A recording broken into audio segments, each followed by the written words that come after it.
Hello everyone, आप सब कैसे हैं? मैं उम्मीद करता हूं कि बहुत अच्छे होंगे और अपनी पढ़ाई को बहुत अच्छे से कर रहे होंगे। मैं आकाश कुमार बढ़ाना आईसीटी वर्चुअल क्लासरूम में आपका बहुत बहुत स्वागत करता हूं मेरे प्यारे बच्चों। जैसे आपको पता है मेरे प्यारे बच्चों, बेसिकली हमारी आपका जो है मेरे प्यारे बच्चों 7th क्लास है और 7th क्लास में आज हम लोग अपनी नई बुक प्रारंभ करने जा रहे हैं। और हमारी इस नई बुक में आपका सामाजिक एवं राजनीतिक जीवन की बुक सेकंड है हमारी। क्लियर है?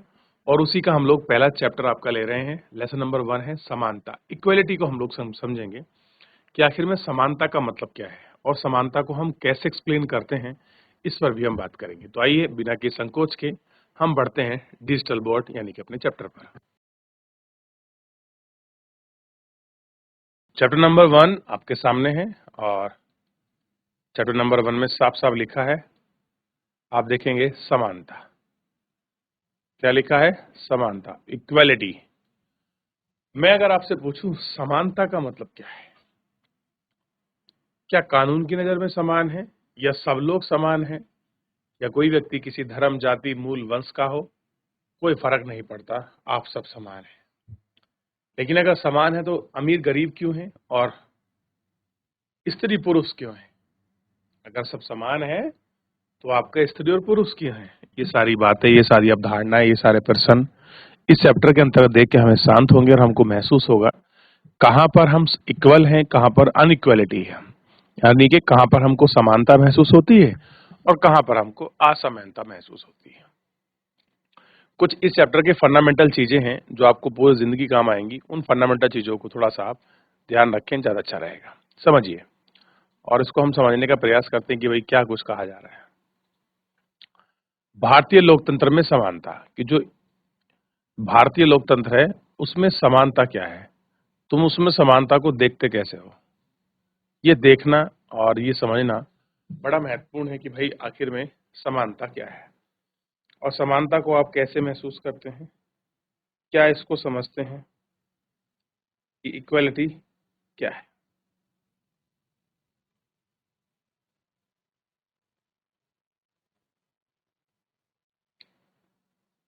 क्लियर है?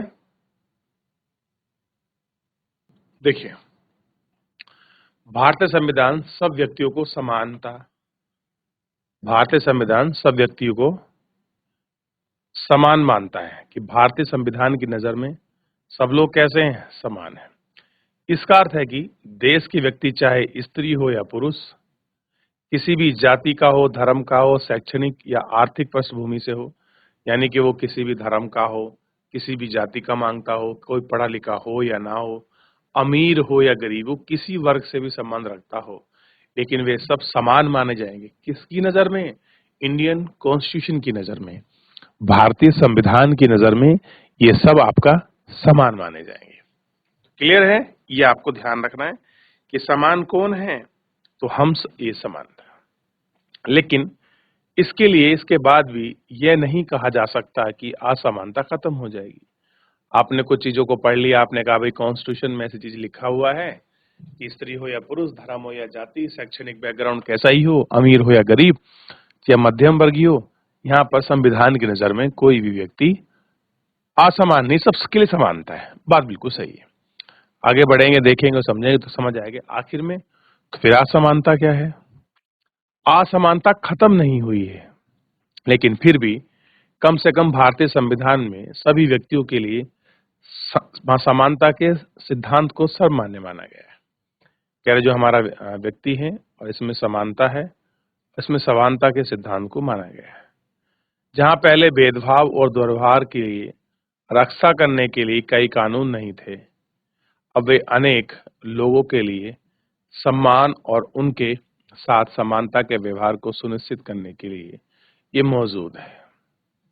कैसा है कि जो चीज नहीं थी, इक्वालिटी होती थी, अनइक्वालिटी फेस करते थे, उनको सबको इक्वालिटी कराने के लिए कॉन्स्टिट्यूशन में, सोशल जगह में और कहीं भी स्टेट बॉडी के अंदर उन सबको आपका बराबर मानने के लिए कॉन्स्टिट्यूशन ने ऐसा प्रोविजन किया है। तो इसलिए आप स्त्री हो या पुरुष, कोई फर्क नहीं पड़ता, आप किसी धर्म जाति से हो, लेकिन आप कैसे हैं? आप समान हैं। ठीक है, देख लिया? एक बार समझिए।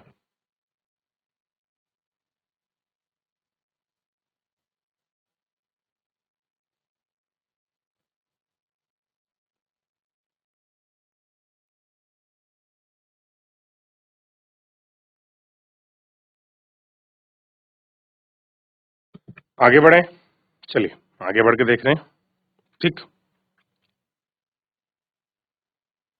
अब देखिए, समानता को स्थापित करने के लिए संविधान में जो प्रावधान है उसकी दृष्टि में प्रथम, कानून की दृष्टि में हर व्यक्ति समान है। इसका तात्पर्य यह है कि हर व्यक्ति यानी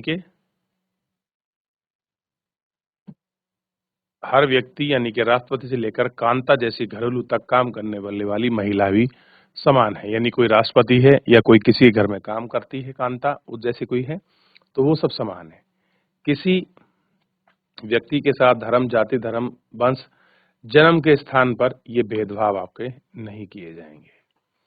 ठीक, और स्त्री या पुरुष के पास भेदभाव नहीं किया जाएगा। हर तीसरा व्यक्ति सार्वजनिक स्थानों पर जा सकता है। खेल के मैदान, होटल, दुकान इत्यादि बाजार को आपका सम्मिलित किया जाता है। ये सार्वजनिक को सड़कों, नहरों और घाटों का उपयोग कर सकते हैं। और चौथा, अस्पृश्यता का उन्मूलन कर दिया गया है। अनटचेबिलिटी, जो लोग पहले हीन दृष्टि दिखाते थे, कोई किसी को छूना पसंद नहीं करता था और कहते थे नहीं ये ऐसा है, ये इस कास्ट का है, ये इस धर्म का है, और ये सारी चीजें पहले हमारे समाज में बड़ी कुरीतियां फिर चली थी। लेकिन भारतीय संविधान ने समानता को स्थापित करते हुए इन सारी कुरीतियों का आपका उन्मूलन कर दिया है, उनको दमन किया है, उनको खत्म कर दिया है भारतीय समाज से। लेकिन बहुत सारे एग्जाम्पल आज भी हमारे समाज में ऐसे देखने के लिए मिल जाते हैं जिन्हें लगता है कि इतने साल आजादी और शिक्षित होने के बाद भी हमारे समाज में कुछ अब भी असामाजिक तत्व आपके पनप रहे हैं। अब जल्दी से ये दो पोस्टर देखिए इमेज के। पहला, दो व्यक्ति आते हैं, शू पॉलिश कराते हैं, उस लड़के से बात करते हैं, ठीक, और उसका पैसा नीचे फेंक देते हैं। लड़का बोलता है पैसा हाथ में रख। 1975 में बनी दीवार फिल्म जूते पॉलिश कराने के लिए एक लड़का फेंक कर पैसे उठाने से इनकार कर देता है। कोई लड़का है, वो आपका पॉलिश करता है किसी के बूट, तो उसको पैसा देता है, वो नीचे फेंक देता है। वो कहता है पैसा हाथ में रख, पैसा हाथ में रख। क्यों? वह मानवता है, उसके काम की गरिमा है। उन्होंने जो काम किया है वो चोरी थोड़ी की, उसने मेहनत की, उसकी गरिमा है। जब कोई काम गरिमा से कर रहा है तो उसका आज भुगतान है वो भी गरिमा के साथ ही किया जाना चाहिए। यानी कि उस भावपूर्ण तरीके से ही उसका कैसा हो, भुगतान हो। ऐसा उन्होंने ऐसा करने का प्रयास किया और कहा कि क्या हो, भावपूर्ण रूप से प्रयास हो। क्लियर है? ध्यान रहेगा।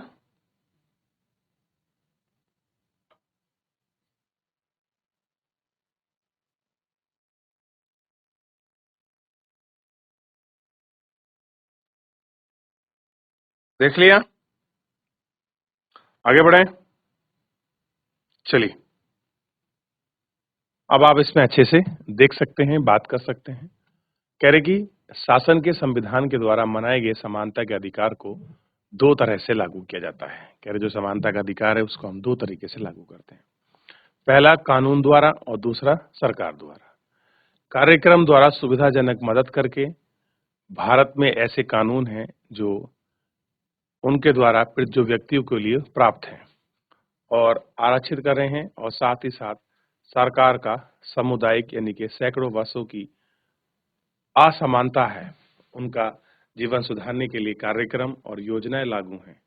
ये योजनाएं ये सुनिश्चित करने के लिए चलाई गई हैं कि लोगों को अतीत में अवसर नहीं मिले, उन्हें अधिक अवसर प्राप्त हो।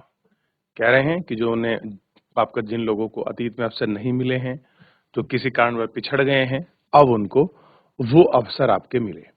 इस दिशा में सरकार द्वारा उठाए गए कदम में मध्यांतर भोजन की व्यवस्था, जिसको मिड डे मील कहते हैं। देखते हैं कि बहुत सारे स्कूलों में आज भी बच्चे भूखे पेट आते थे। सरकार ने प्रयास किया कि बच्चे दोपहर में आएंगे, पौष्टिक भोजन भी खाएंगे भोजन माता के हाथ से, और बच्चे इस बहाने से पढ़ भी लेंगे, उनका एजुकेशनल विकास भी होगा। क्योंकि होता क्या है, बहुत से माँ बाप अपने बच्चों को इसलिए नहीं भेजते क्योंकि उनको दिन में मजदूरी करने जाना होता है, तो उनके लिए खाना नहीं बना पाते दोपहर का, तो उन बच्चों को अपने साथ ले जाते हैं। लेकिन जब मध्यांतर भोजन योजना आई तो इसने जो पढ़ने की रेट था, एडमिशन का जो रेट था, उसको बढ़ा दिया था।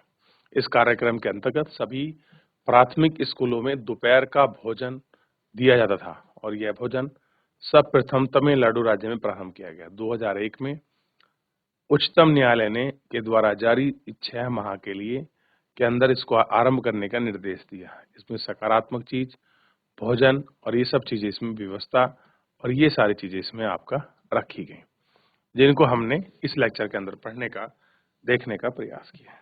क्लियर है?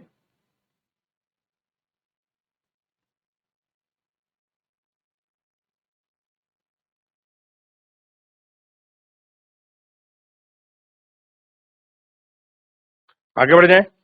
देखिए, तो इस तरीके से एडिशन को बढ़ाने का, इन सबको चीजें करने का प्रयास किया गया, जिनके बारे में हम काफी कुछ देख रहे हैं और काफी कुछ हम पढ़ने का प्रयास कर रहे हैं। क्लियर है? ये सारी चीजें किस प्रकार से हैं? मध्यांतर भोजन क्या है? क्या आप इस कार्यक्रम के 3 लाभ बता सकते हैं? तो अभी हमने उन 3 लाभों की जो है आपकी चर्चा करी। क्लियर है? और इस क्षेत्र में की गई सरकारी योजना और उनके पहलों के बारे में हमने पढ़ा, उनको पहलों की जानकारी को हमने प्रयास किया। क्लियर है? और ये हम इनको देखेंगे। क्लियर है?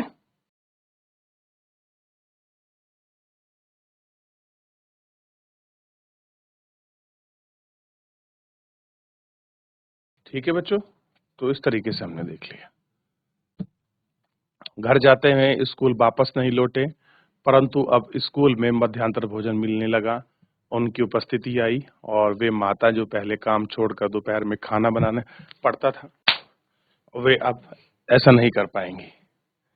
ठीक, जिन्हें बच्चों को खाना खिलाने के लिए आना पड़ता था, अब उन्हें आपका ऐसा नहीं आना पड़ेगा। ठीक, इस कार्यक्रम में से जाति पूर्वाग्रह को कम किया है। ये बड़ा मुद्दा था कि हम लोग इनके साथ बैठ के खाना नहीं खाएंगे, या जो भोजन बना रही है वो किस कास्ट की है। लेकिन जब से ये आया है, तब से ऐसे कुछ गिरावटें कम हुई हैं। क्लियर है?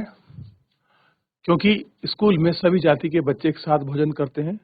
कुछ स्थानों पर तो भोजन पकाने के लिए दलित महिला को काम पर रखा गया है। ठीक, मध्यांतर भोजन निर्धन विद्यार्थी को भूख मिटाने में सहायता है, जो खाली पेट स्कूल जाते हैं, जिसके कारण पढ़ाई करने में अपना उनका कंसंट्रेशन नहीं होता, क्योंकि वो किस पर रह जाते हैं, भूखे रह जाते हैं। और भूखे रहने की वजह से जो है उनकी पढ़ाई में जो कंसिस्टेंसी होनी चाहिए वो आपका टूट जाती है। इस वजह से भी ये सब थोड़ी जो है समस्या का सामना करना पड़ता है।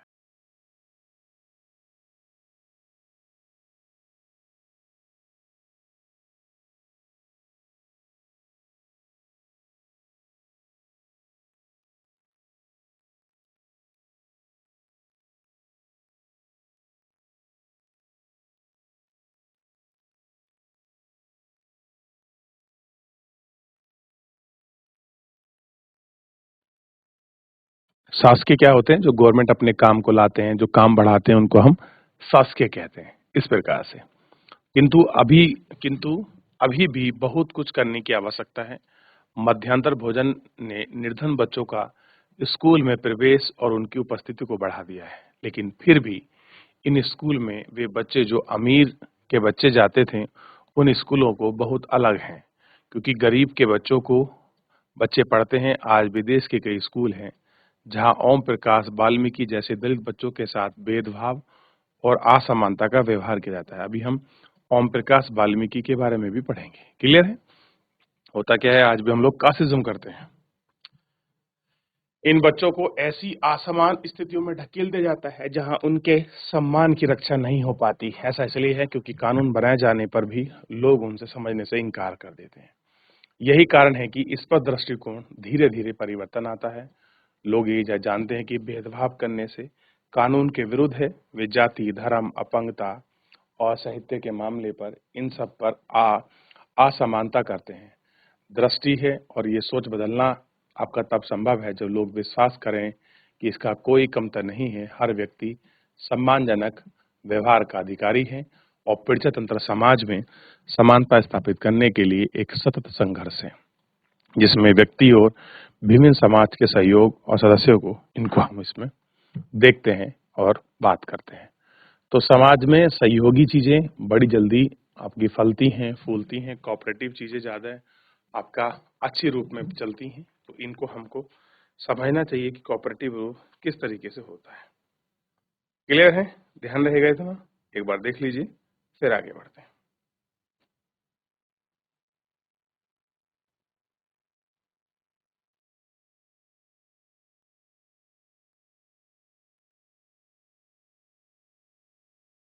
देख लिया आपने?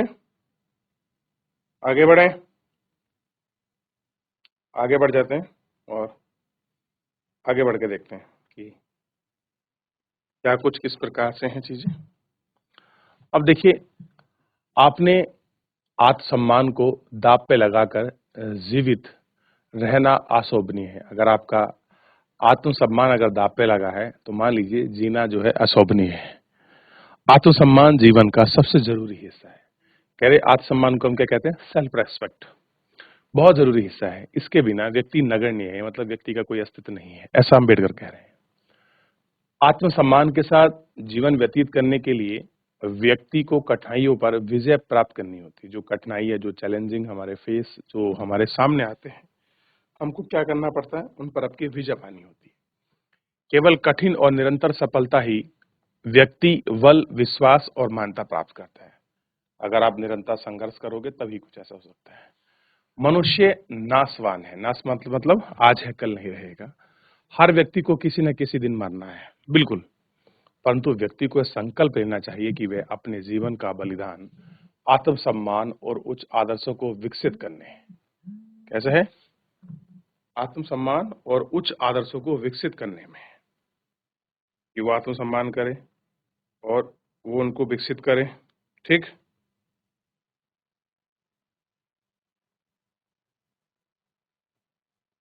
और किसी साहसी व्यक्ति के लिए आत्मसम्मान रहित जीवन जीना भी अशोभनीय है। कि अगर आप अपने आप को सेल्फ रेस्पेक्ट ही नहीं दे रहे हैं, अपने लिए कुछ सम्मान ही नहीं रखते हैं, आपका कोई सेल्फ रेस्पेक्ट ही नहीं है, तो ये बड़े सब चीजें कैसे हैं? अशोभनीय है। और इन सब चीजों को एक बार आपने देखा।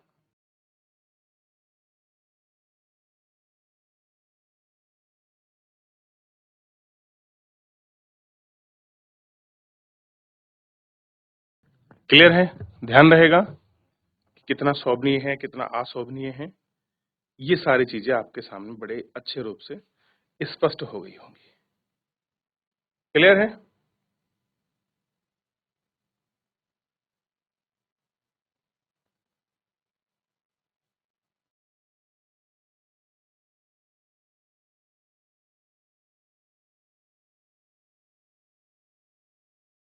तो इस तरीके से ये एक व्यक्ति के गरिमा की बात को सुनिश्चित किया गया है, या उसकी जो गरिमा है उसको बताने का प्रयास किया गया है, डिफाइन किया गया है कि एक व्यक्ति की गरिमा क्या है और बिना गरिमा के वो व्यक्ति कैसा अपना जीवन जी सकता है। या मध्यांतर भोजन ने किस तरह से बच्चों के जीवन में एक नई रोशनी लाई है। उत्तराखंड के शासकीय शाला में मध्यांतर भोजन किया जा रहा है। अब देखिए, बच्चे लाइन में बैठे हैं, दाल भात खा रहे हैं, न्यूट्रिशन की चीजें हैं, अलग अलग दिन अलग अलग खाना बनता है, भोजन माता बनाती हैं और बच्चे बड़े प्यार से खाते हैं। तो ऐसा हो रहा है और कितनी अच्छी बात है कि लोग अगर बच्चे भोजन के लिए भी अगर आ रहे हैं तो कम से कम बच्चे आ रहे हैं, उनको प्रॉपर न्यूट्रिशन मिल रहा है, आने वाला उनके अंदर कोई बीमारियां नहीं होंगी। तो बहुत सारी चीजें ऐसी हैं जो इसकी तरफ एक अच्छा इशारा करता है और कहता है ये जो पहलू है बड़ा अच्छा है और इसमें विकास और इन सब चीजों की जरूरत है। तो क्लियर है? तो अंबेडकर जी ने भी इनके बारे में बहुत कुछ कहा है कि मानव जाति और विकास, सभ्यता क्या रहे हैं, कैसी कुछ है, इनको सब हम लोग आपका देखेंगे।